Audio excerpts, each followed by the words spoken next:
국회에서는 더불어민주당 제276차 최고위원회의 김태년 원내대표의 발언이 있겠습니다. 오늘 우리 경제가 회복되는 희망적인 통계 지표가 발표됐습니다. 코로나19 사태 속에서 지난 6월 국내 산업 생산, 소비, 투자 등 산업활동의 주요 지표가 모두 상승한 것으로 나타났습니다.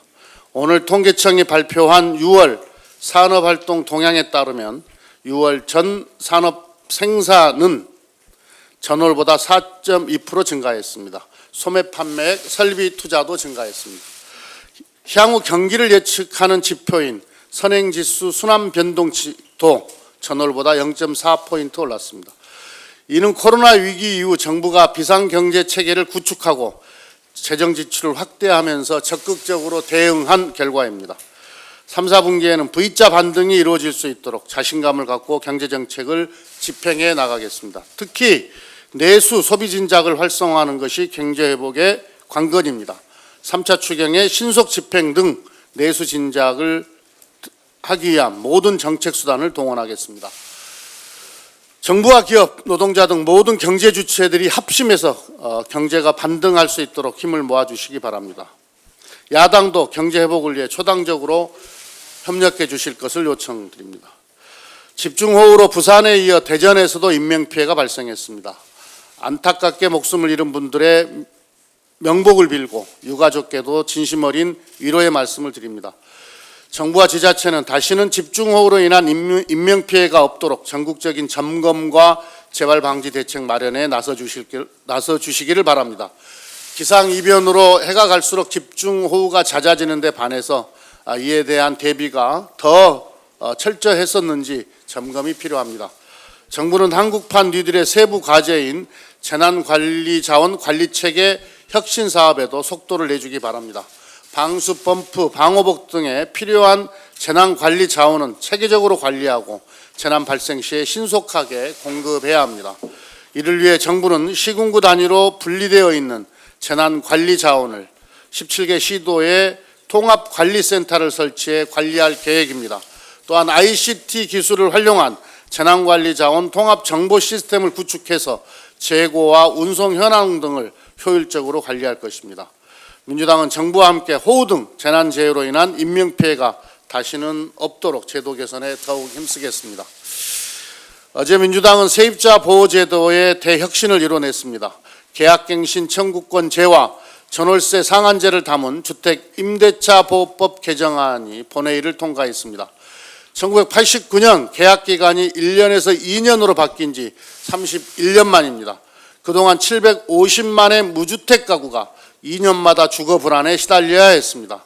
하지만 이제 임대 의무 기간이 4년으로 늘어나고 임대료 상승 폭도 5% 이내로 제한됩니다. 기존 계약의 연수에 상관없이 1회 2년의 갱신권이 부여됐습니다. 기존 절세의 월세로의 전환은 임차인의 동의 없이는 안 되도록 했습니다. 집 없는 서민의 주거 안정을 보장하는 큰 성과입니다. 오늘 국무회의에서 개정 공포안이 의결되면 즉시 시행되어 시장 교란 행위도 최소화될 것으로 기대됩니다. 주거는 국민의 안정적 생활과 행복을 위해 꼭 지켜져야 할 기본권입니다. 이번 입법은 국민의 주거 기본권을 보장하기 위한 것입니다. 주택이 주거 수단이 아니라 투기 수단으로 전락하고 국민이 집을 갖지 못해서 쫓겨다니는 현실을 더는 방치할 수 없습니다. 민주당은 이사 걱정, 전월세 인상 걱정 없이 안정적으로 삶을 영위할 수 있는 사회를 만들기 위해 최선의 노력을 다하겠습니다. 국지적 교란 행위에 대해서는 모든 정책 수단과 역량을 동원해 단호히 대처하겠습니다.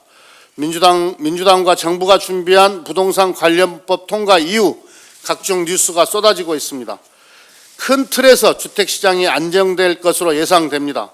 그러나 일부 보도에는 침소 봉대하는 과장 뉴스도 포함되어 있고 실제 일부 지역에서는 시장 교란 행위도 발생하고 있는 것으로 보입니다.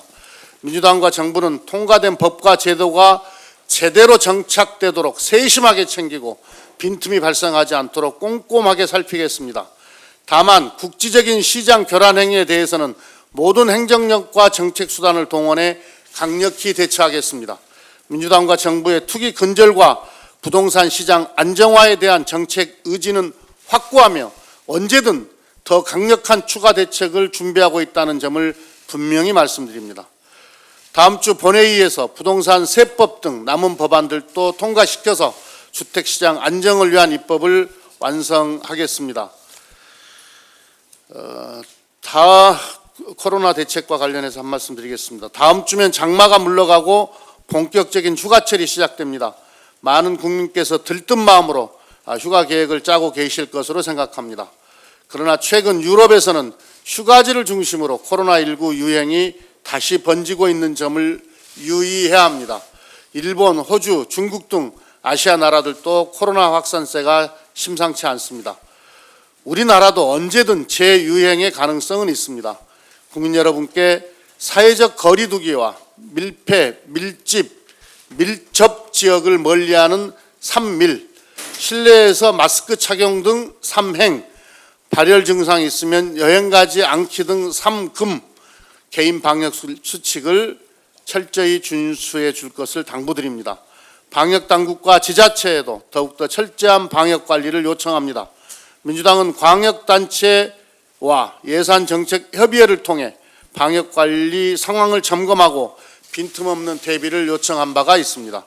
중앙정부와 지방정부가 협력해서 철저한 방역과 확진자 발생에 대한 대비태세를 구축할 것을 당부합니다.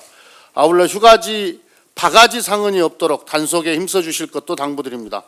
코로나19로 해외여행이 위축된 만큼 국내 관광을 활성화할 호기입니다. 바가지 상어는 현재 이루의 기회를 날려버리는 꼴이 될 것입니다.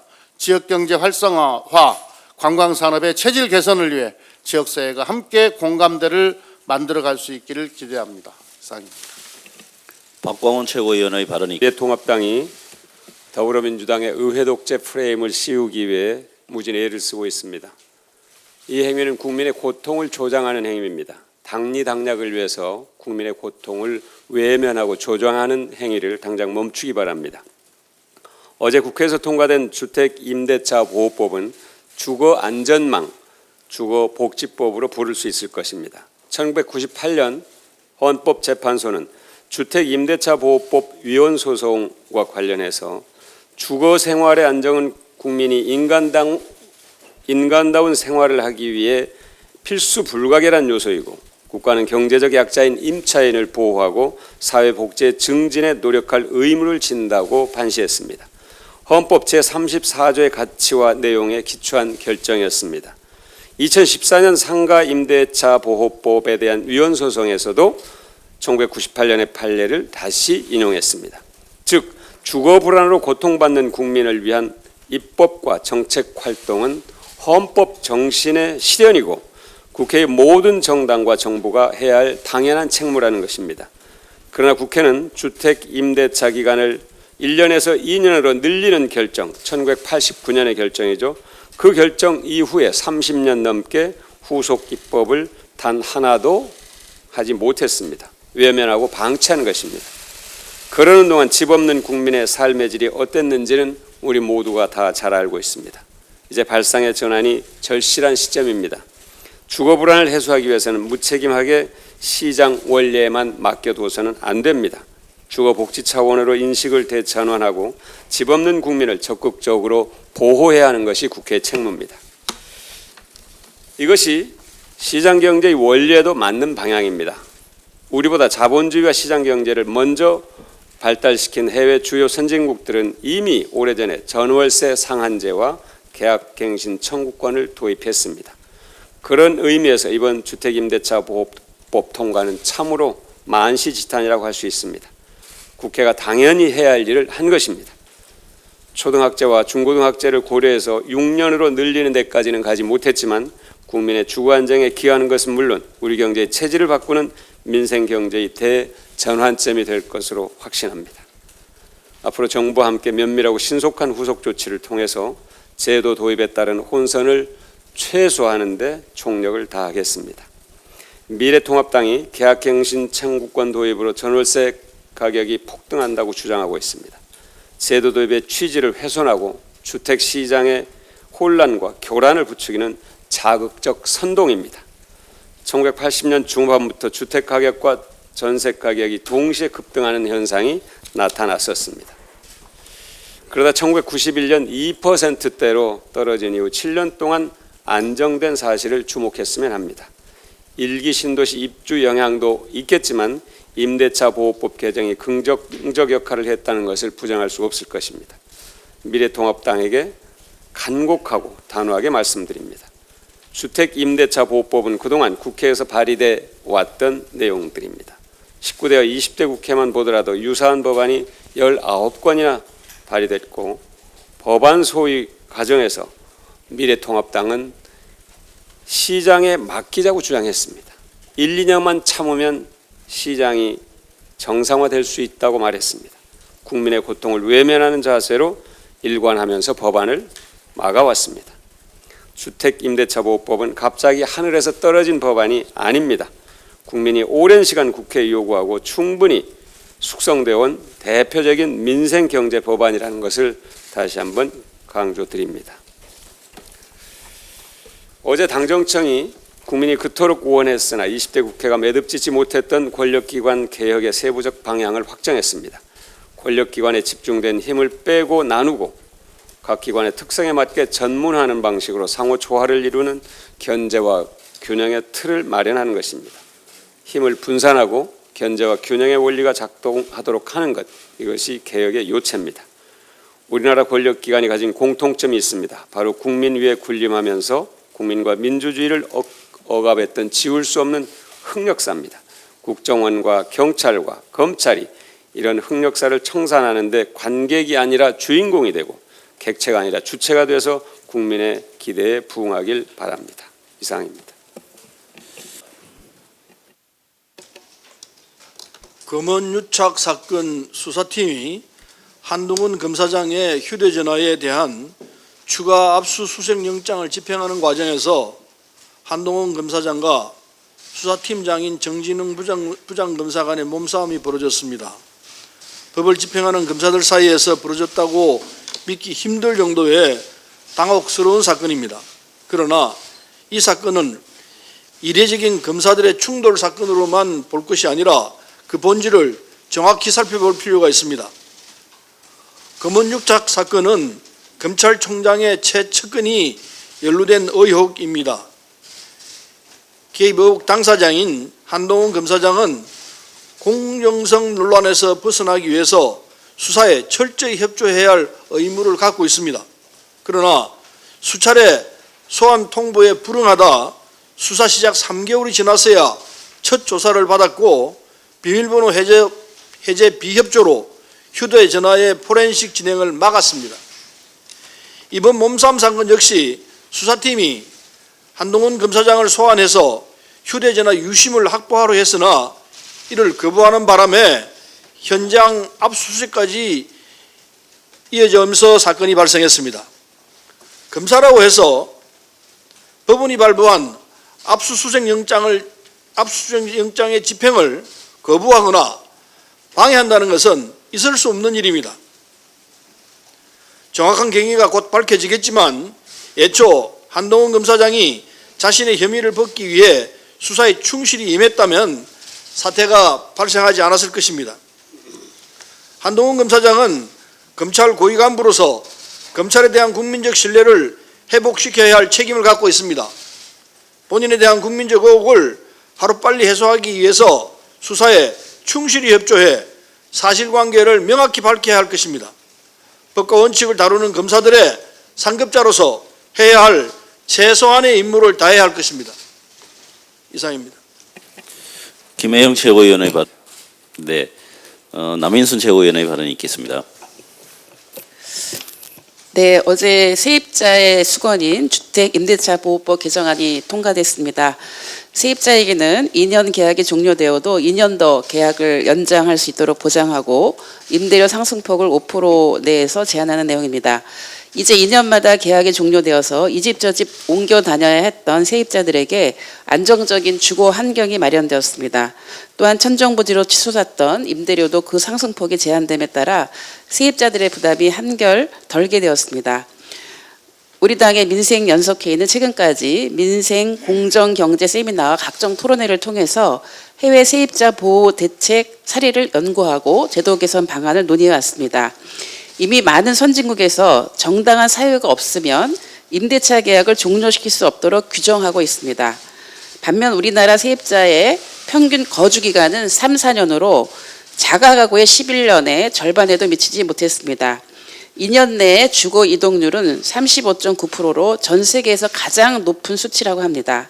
따라서 유목민 세입자로 주거 불안에 초조한 삶을 살아온 서민들에게 이번 개정안의 통과는 커다란 이정표가 될 것입니다.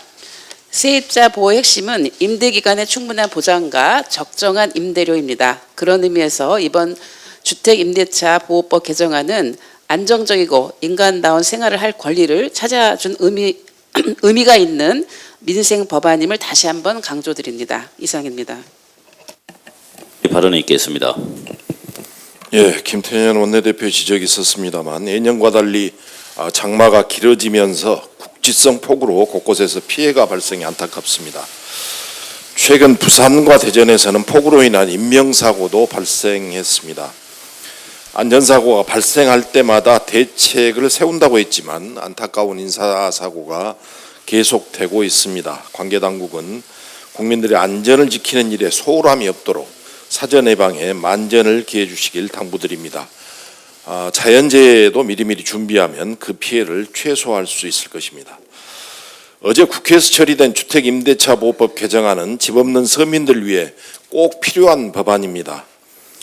지난 1981년 주택임대차보호법이 제정된 이후 처음으로 세입자에게 계약 갱신과 관련된 권리가 부여된 것입니다. 세입자의 권리를 확실하게 보장하고 있는 미국이나 독일 등 선진국과는 달리 그동안 우리나라는 거주 보장기간이 2년에 불과하고 임대료를 비정상적으로 올려도 세입자는 속수무책이었습니다. 우리 당은 이런 불합리를 바로잡고 임대차 제도를 선진국형으로 개선한 것입니다.